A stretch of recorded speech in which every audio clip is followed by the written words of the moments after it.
সবাই তুলতে পারবেন। মানুষের রাতের অন্ধকারে নিরীহ আলেম এবং মাদ্রাসার ছাত্রদের নির্মমভাবে হত্যা হয়েছেন, তাদের সকলকে তারুণ্যের অহংকার তারেক রহমান দেশনেত্রী বেগম খালেদা জিয়ার পক্ষ থেকে সকলকে জিয়ার রক্তিম শুভেচ্ছা ও অভিনন্দন জানাচ্ছি। দলের সকল নেতৃবৃন্দকে আবারও আমার জেলা যুব দলের পক্ষ থেকে সংগ্রামী শুভেচ্ছা ও অভিনন্দন জানাই। কারণে অনেক কথা বলতে পারছি না, আপনারা সতর্ক থাকবেন।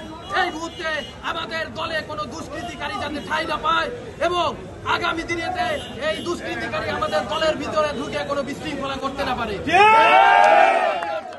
আপনারা সকলে মাঠে থাকবেন এবং আগামী দিনের সকল আন্দোলন সংগ্রামে শরীক হওয়ার উদাত্ত আহ্বান জানিয়ে আজকের এই সভা এবং সমাবেশ এখানেই সমাপ্তি ঘোষণা করছি।